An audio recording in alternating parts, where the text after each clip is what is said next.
Hello साथीहरु, good morning, नमस्कार, स्वागत छ हजुरहरुलाई मेरो च्यानलमा। आई होप हजुरहरु सबैजना सन्चै हुनुहुन्छ होला। म पनि सन्चै छु साथीहरु। आज म आइसकेको छु नेक्स्ट डे नेक्स्ट ब्लगको साथमा। सो साथीहरु, हजुरहरुको दिनचर्या कसरी बितिरहेको छ? मेरो चाहिँ यस्ता नै घुम्ने ओर्नी यताउति ल्यारेङ ब्यारेङ यस्तै नै गइरहेको छ। सो म चाहिँ अहिले यता गइरहेको छु। यता चाहिँ हाम्रो अस्ति नै वाल लगाएर छोडेको थियो, त्यहाँनिर चाहिँ अहिले डोजर आएर माटो हालेर त्यहाँनिर माटो फिलिङ गर्दैछ। सो म चाहिँ त्यहाँनिर गइरहेको छु साथीहरु। हाम्रो चाहिँ यहाँतिर गाई हेर्नु होला, कहाँ गएछन् गाईहरू चरिरहेका छन्। म चाहिँ त्यहाँनिर जाँदैछु साथीहरु। त्यहाँ डोजर लागेर काम गरिरहेका छन्। म अहिले हजुरहरूलाई त्यो पनि देखाउने छु। ओहो, के हो त्यो सेतो सेतो गुटुटु? गाई भएको ठाउँमा त कुद्दै खा त हो। यहाँनिर चाहिँ डोजर लागिरहेको छ। अब चाहिँ माटो सम्म्याउने काम हुन्छ। यहाँनिर चाहिँ अहिले डोजरले माटो खनिरहेको छ।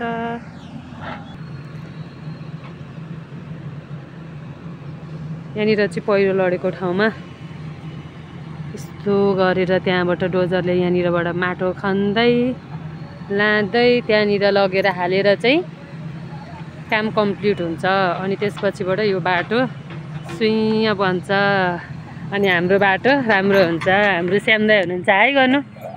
सबैजनाले सब्सक्राइब गर्नु मेरो बहिनीको च्यानलमा। भन्नु दाइ यो त फर्केर सबैजनाले सब्सक्राइब गर्नु मेरो बहिनीको च्यानल। मैले चाहिँ गरेको छैन, म भ्याएको छैन।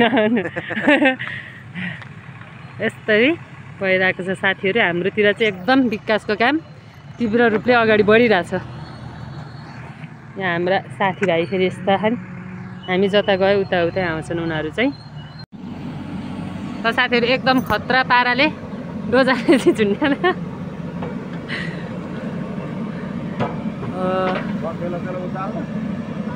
कस्तो गमलाको जस्तो साइज पनि भएर छ त्यहाँनिर त।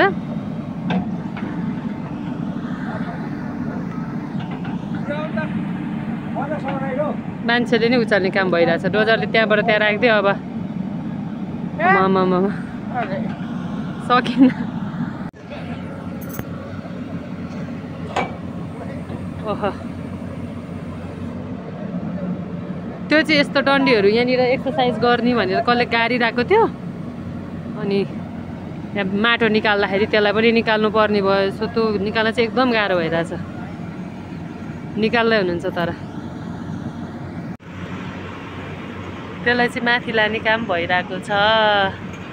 हेर्नु होला यसरी।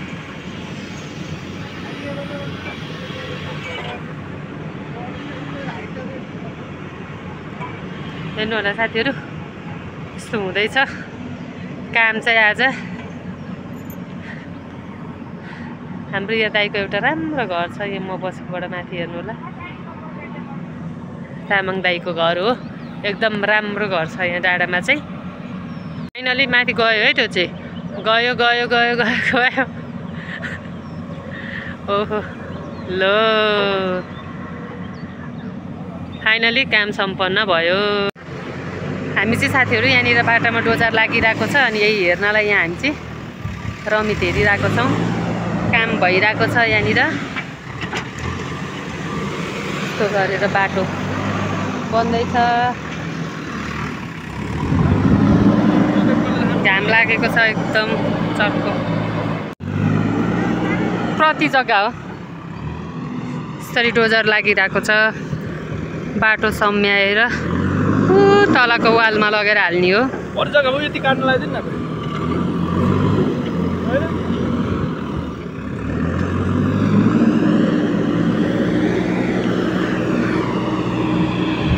यहाँनिर के लाएर एक गेडामा फलेछ। यसलाई अब चट्ट लाएर उटेर पहिला छोडाएर होला, छोडाएर आधीलाई चाहिँ हामी तारेर खाने, आधीलाई चाहिँ उट्ने भाग लाएर खानुपर्छ। आधीलाई उसिनेर खाने होइन। हामीले खान नजान्ने मात्र यो खोया जतिको कलिलो कलिलो खोया त खान्छन्। कलिलो कलिलो खोयाहरू त खाँदो रहेछ नि त। हेर्नु होला साथीहरु, यस्तो तरिकाले तल गाई चढिरहेको छन्। यहाँनिर काम भइरहेको छ। हामी चाहिँ यहाँ डाँडामा बसेर रङ्गित हेरिरहेछौँ, घाम तापिरहेको छौँ। यस्तोसँग भट्टाभट्टी हाम्रोतिर चाहिँ विकासको काम भइरहेको छ। साथीहरू यहाँनिर हाम्रो घरमा चाहिँ अर्को एउटा नयाँ घर बनिएको छ। अनि यो घरमा चाहिँ आज हाम्रो नयाँ सदस्यहरू आउँदै हुनुहुन्छ। नयाँ सदस्यहरूको लागि यहाँ हामी चाहिँ तयारी गर्दैछौँ। आजदेखि हाम्रो घरमा नयाँ सदस्यहरू थपिँदै हुनुहुन्छ। उहाँहरूको लागि चाहिँ यहाँ बिस्तारा पनि रेडी भइसक्यो। अब दाना पानी टक्क बन्दोबस्त गरेर आज हामी नयाँ सदस्यलाई स्वागत गर्ने कार्यक्रम गर्दैछौँ। सानै छ नि त। फाइनली हाम्रा घरका नयाँ सदस्यहरूको चाहिँ आगमन भयो साथीहरू। ओहो, उनीहरू नै हो हाम्रो घरको नयाँ सदस्य। उनीहरूको चाहिँ दाना पानीको खाने कार्यक्रम हुँदैछ। भर्खरै लिएर आएको यिनीहरूलाई चाहिँ टाढाको बाटो भक्तपुरबाट लिएर आएको, त्यही भएर स्कुटरको चिसोले हानेर होला। अघि त पुरै सेलाइसकेका थिए, अहिले चाहिँ अलि एक्टिभ भएर खाइरहेका छन् हाम्रा घरका नयाँ सदस्यहरू। उहाँहरूलाई चाहिँ के भएको यो एकअर्काले खिच्छ रहेछ। यो चाहिँ राम्रो रहेछ कलर। त्यस्तो कुखुरा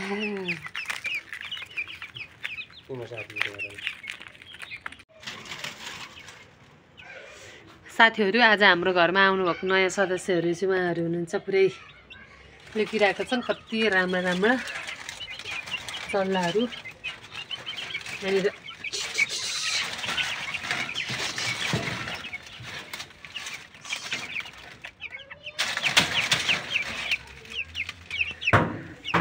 डराएर म चाहिँ उनीहरूलाई दाना पानी दिएको। दाना चाहिँ यस्तो उनीहरूको दानाकै भाँडा थियो पहिला क्या, त्यही भएर पानी चाहिँ यस्तोमा दिने गरेको छ। सो साथीहरू आज चाहिँ घरमा नयाँ सदस्य 15-20 जनालाई भित्राएको छ। यस्तो छ। हामीले चाहिँ साथीहरू पहिला पनि घरमा 1-2वटा कुखुराहरू चाहिँ पाल्ने गरेको थियो। बिचमा चाहिँ जाडो महिना भएर चाहिँ हामीले पालेको थिएनौँ। अनि त्यही भएर आज फेरि लिएर आएको। अहिले चाहिँ हामीले 15वटा लिएर आएको छौँ। हेरौँ कस्तो हुँदो रहेछ। यसो घरमा यताउति हिँड्ने ओर्ने नै हुन्छ, अनि त्यो खानाहरू पनि बढी भएको खाने ओर्ने पनि गर्छन् नि त।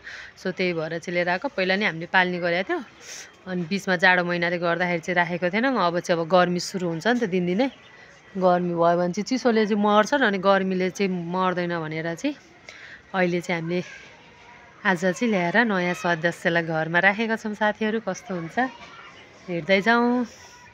सो साथीहरू आजलाई यतिकैमा अब चाहिँ बिदा माग्नु पर्ने हुन्छ। अब हामी भेट्नेछौँ नेक्स्ट डे नेक्स्ट ब्लगको साथमा। सो साथीहरू हजुरहरूलाई मेरो भिडियो मन पर्छ भने प्लिज साथीहरू कमेन्ट लाइक गरिदिनुहोस्, र प्लिज साथीहरू मेरो च्यानललाई सब्सक्राइब गर्न नबिर्सिनु होला।